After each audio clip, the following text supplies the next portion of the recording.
Okay, so let us see the sixth exercise now.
Okay, so this exercise asks us to prove the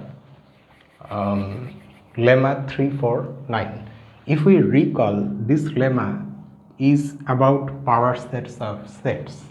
If we are given a set X, then we have already defined the collection of all subsets of that set to be the power set of that set. Now we have to prove that this is also a legitimate set, and we are given a hint. So in the hint we have been asked to start with this set, and then we have to somehow apply the replacement axiom, and we have to replace every function f with this object. So let us see how these things work out. So first of all,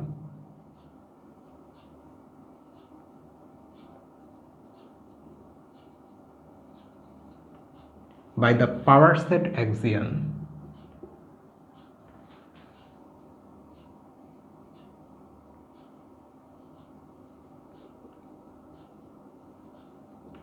this is a set, and this is the set of all functions with domain x and range 0, 1. The power set axiom makes sure that this collection is a set. Hence,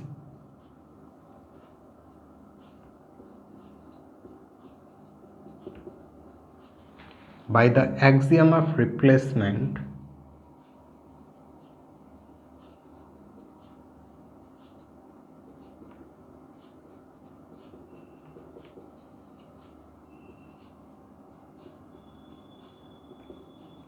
the following collection is a set as well.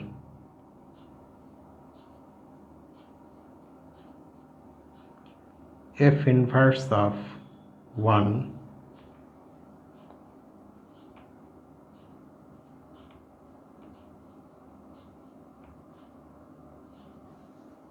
and let us just give it a name.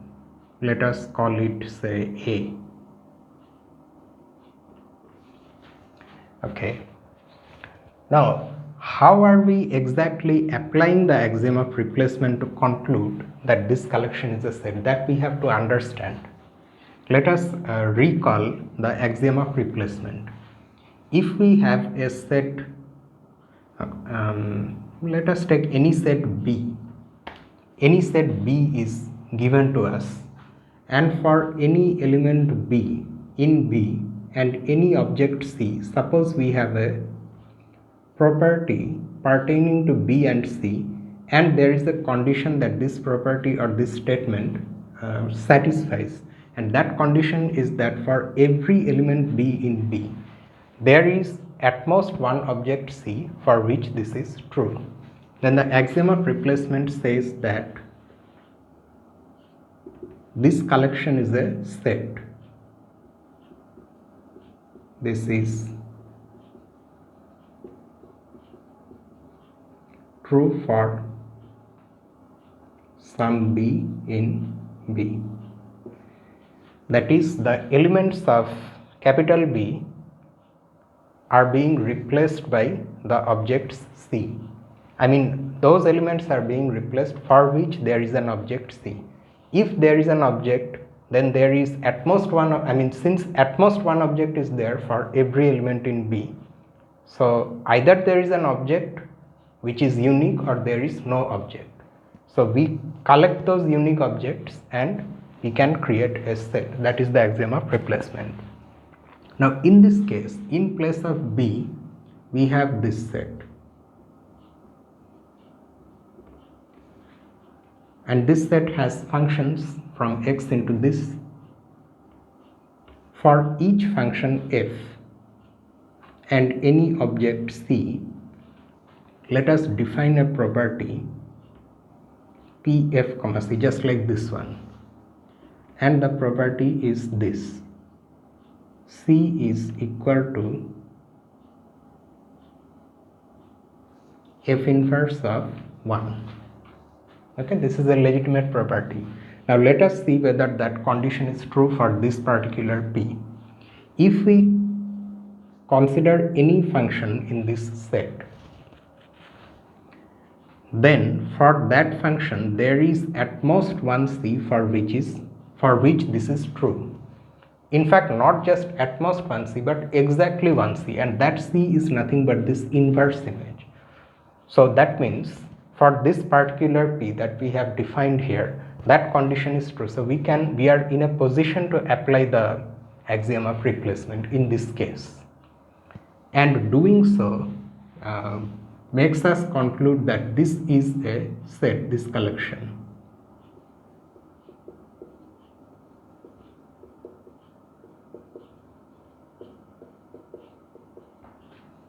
For some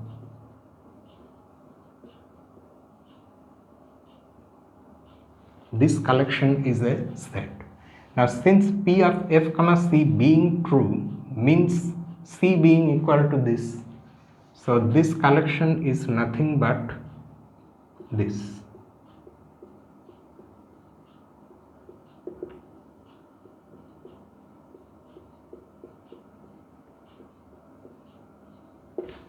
And that is, it is A. Note one more small thing. If f is any element here, what does it mean? F is a function whose domain is x and range is 0, 1.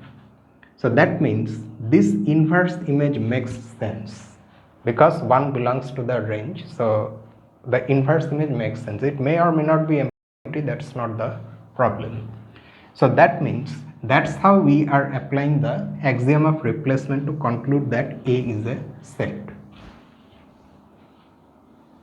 But how are all these things related to the power set of X?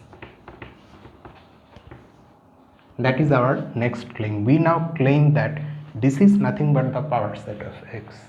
That will prove that the power set of X is a set because this is a set. So now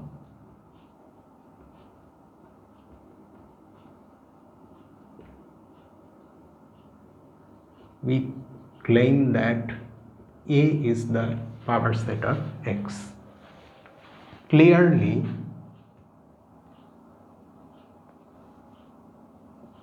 A is contained in the power set of X. Why?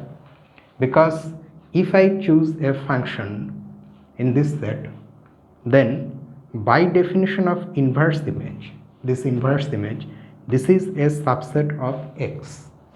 That is, if I am choosing any F here, then this is a subset of X, which means that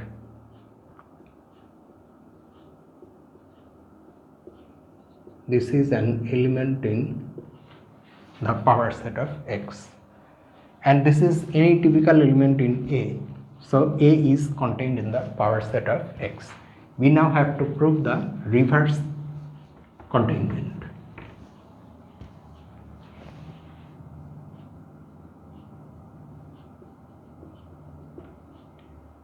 Next, let Y be any element in the power set of X. That is, let Y be any subset of X. That's what being in the power set of X means. Now we have to prove that Y belongs to this collection. That means Y equals such an inverse image for some function. That function we have to figure out.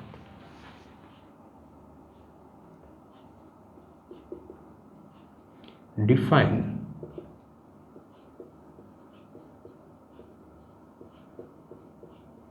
a function g with domain x and range this by this formula.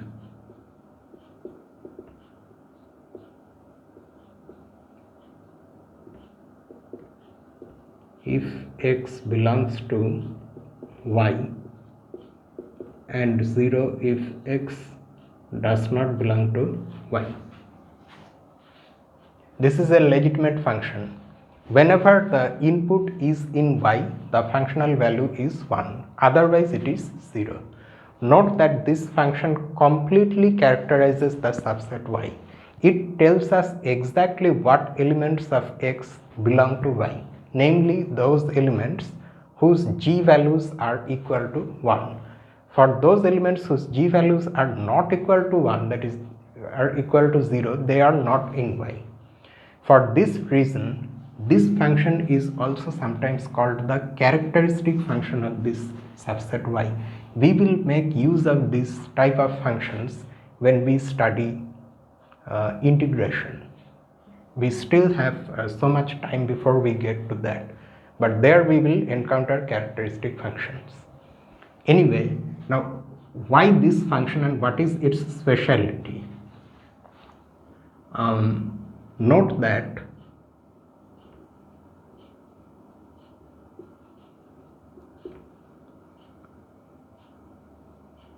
since g is a function with domain x and range this, so g is an element of this set,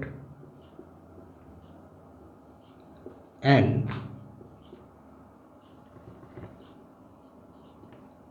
y is nothing but the inverse image of the singleton set under G.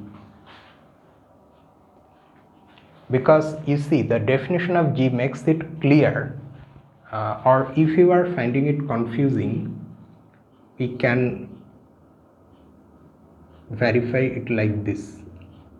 See, by definition, it's the set of all elements x in X such that g of x belongs to 1. That means since there is only one element, it equals this set, and this set you can clearly see gx equals 1 if and only if x is an element in y.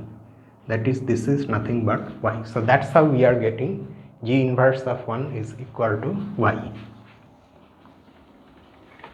So that's it.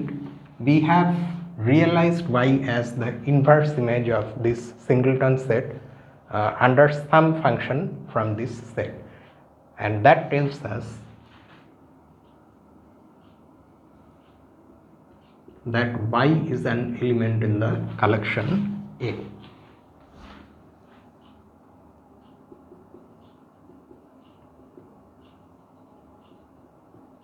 which implies y was any element in the power set of x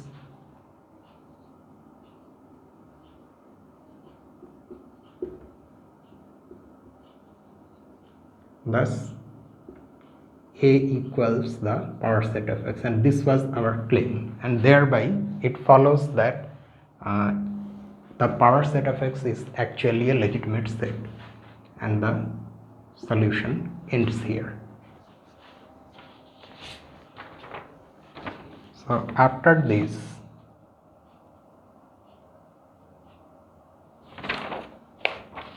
we have the seventh one, which is also about a set of functions, but it involves something new named as partial function. We will see.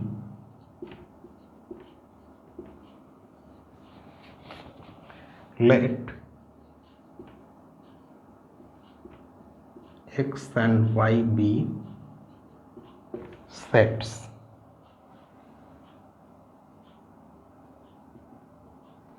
define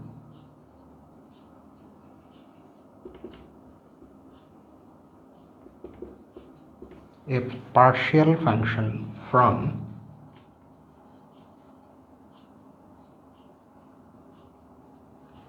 x to y to be a function f from x prime to y prime whose domain x prime is a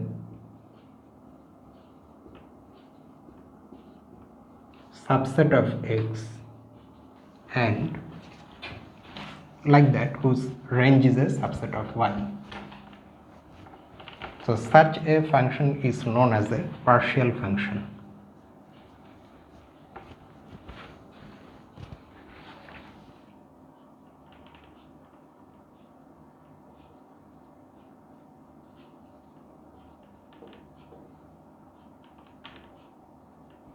Whose range y prime is a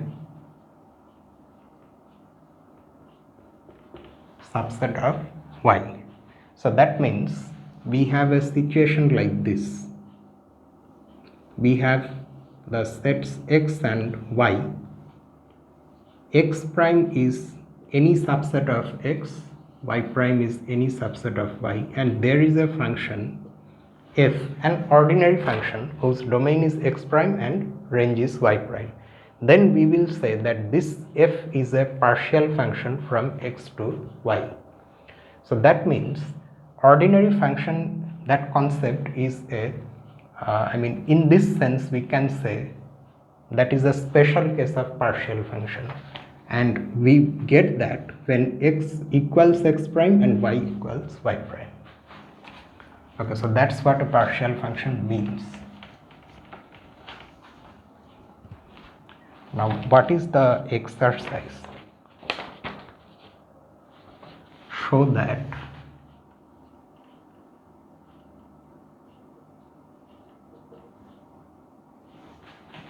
I think it will ask us to prove that the set of partial functions exists. Yes. Show that the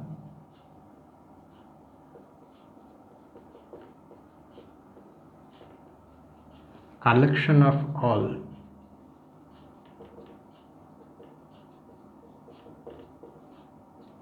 partial functions from x to y is itself a set. And here also we have hint.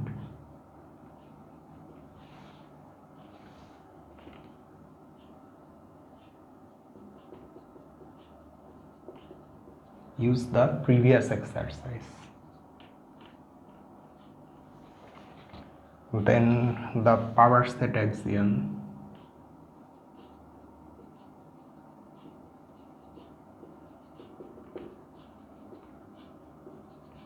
the replacement axiom,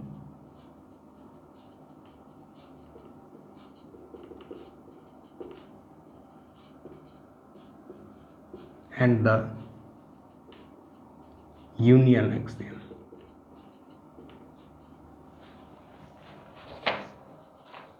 Okay, so let us see the solution.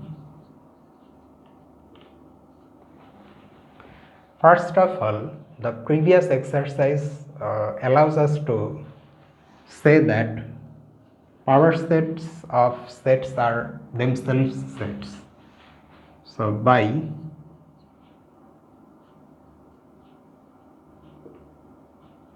exercise 3, 4, 6, that is the previous one,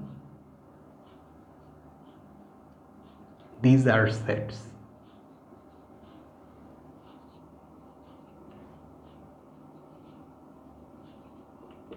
The power set of x and the power set of y, they are themselves sets, right? So then we can use the power set axiom. Okay, now fix any element A in the power set of x, but arbitrarily.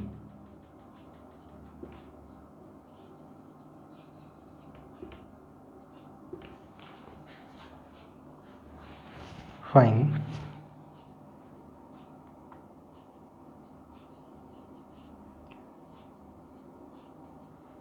Then for any b which is a subset of y, that is it's in an element in the power set of y, this is a set. What is this? B superscript a, or if we want we can say b to the power a. It is the set of all all functions whose domain is a and range is b. And the fact that this is a set, it follows from the power set axiom. So we should write it here.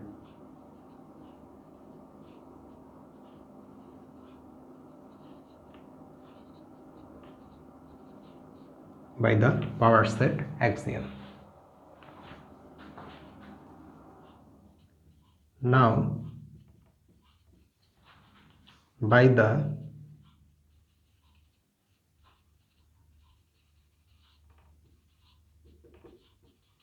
replacement axiom, next we are using the replacement axiom to construct a collection of sets which is itself a set, so that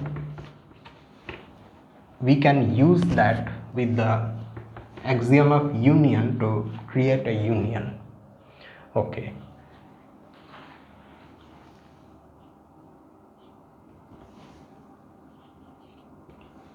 The following collection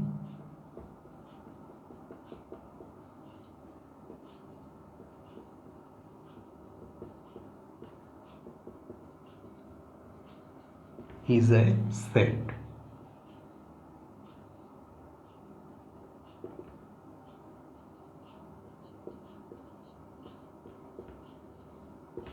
How are we using the axiom of replacement here?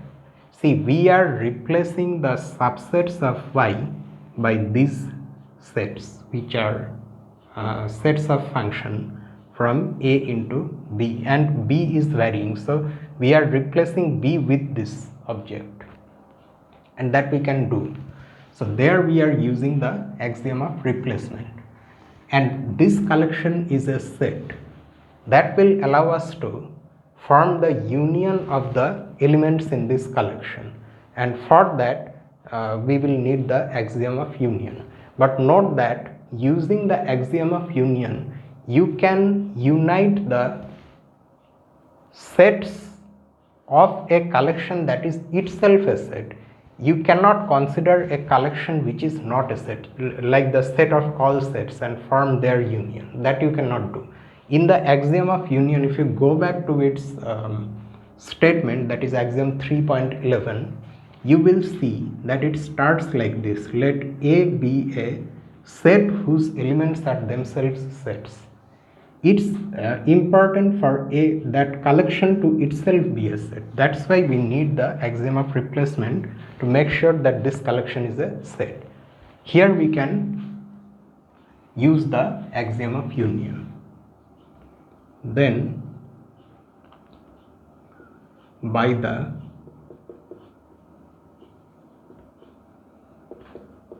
axiom of union,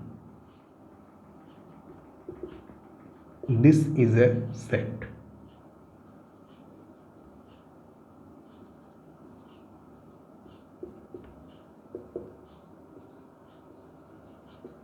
The fact that this set depends on A has been emphasized here by writing A as a subscript, and since it's union I am using U. Okay, so now we have got U, but note that although we have fixed this A as a subset of X, but we have done so arbitrarily, so that means we can fix any subset of X in such a manner.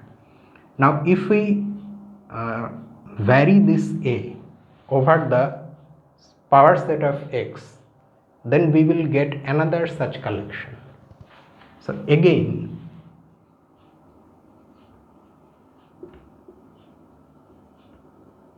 by the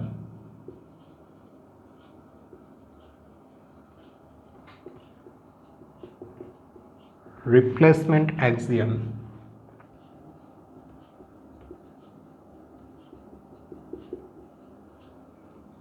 the following collection is a set. This collection.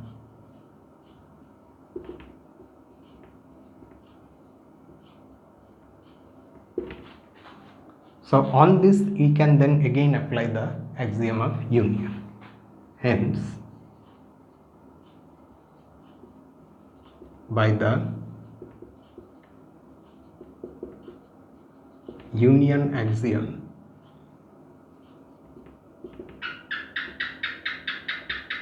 V, which is the, okay, we can we already have a way of writing how the things are varying here. This is a set. Because this is a set of sets, their union can be taken. That's what the axiom of union says. Now here is the final remark. It's easy to verify that V is the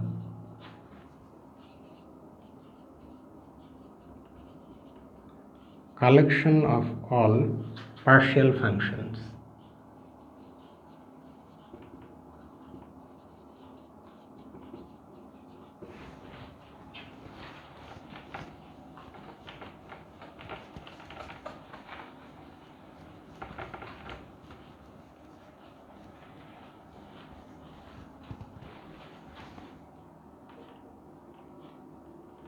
from X to Y, and that just completes the solution because now V has been shown to be a set.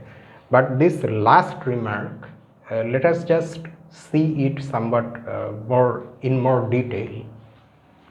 It's clear, and I leave it to you to convince yourself that every element in V is actually a partial function from X to Y.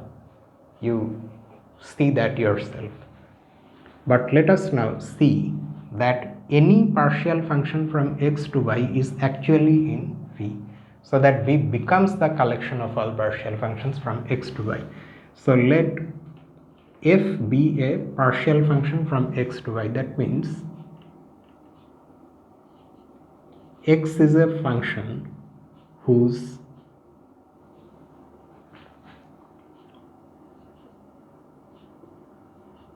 domain is a subset of X and whose range is a subset of Y. We have to make sure that this F appears as an element in V. For that, F should appear, since V is a union, F should belong to some UA, Which UA? That is the question. Note that F actually belongs to U x prime. Why? Because x prime is an element in the power set of x, that is x prime is a subset of x, and that's how we started this whole thing, right? So that's why f is an element in this u x prime. As a result, f is in phi. So every partial function from x to y is actually in phi. So and that just settles all the confusions.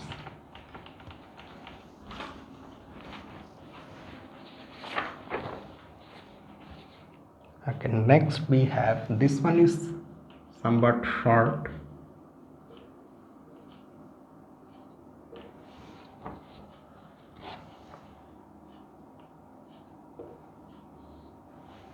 Three, 4, 8. Show that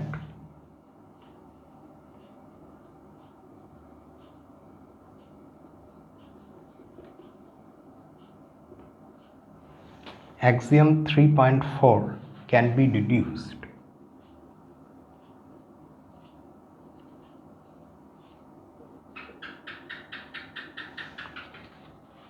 from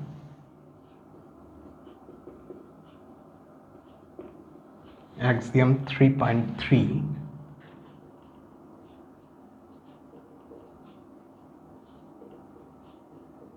and axiom 3.11. Although they are using numbers to refer to these axioms, we can figure out what they are. Axiom 3.3 is the axiom of singleton sets and pair sets. Axiom 3.4 is the axiom of pairwise union, and this is the last axiom, the axiom of union. So we have to deduce the axiom of pairwise union from the axiom of singleton sets and pair sets and the union axiom.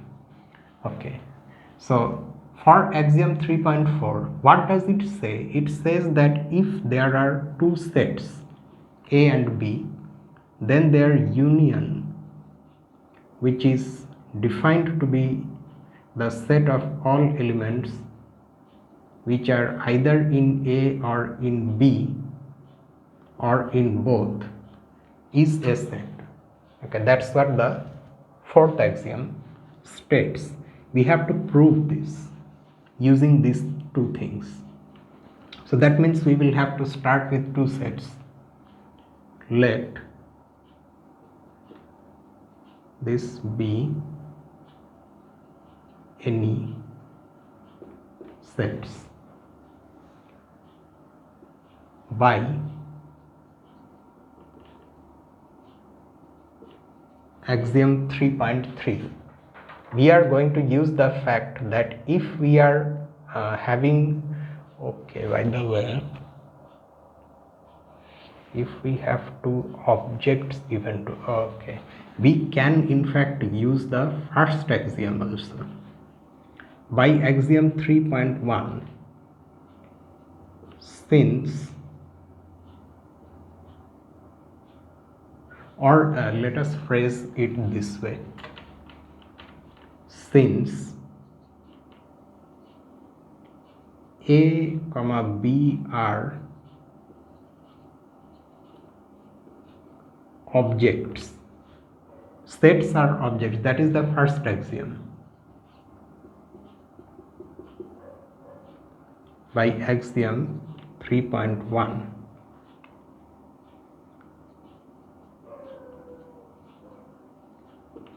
axiom 3.3 implies that the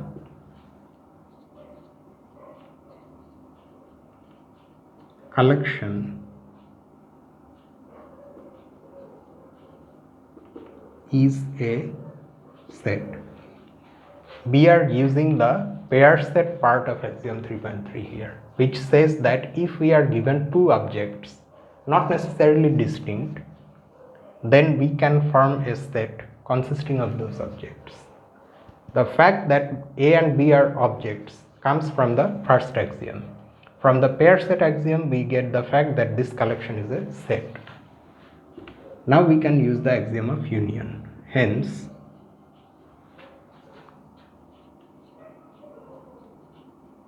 by the axiom of union, that is axiom 311,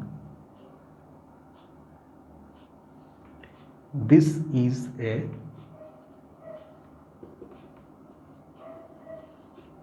set and it's easy to see that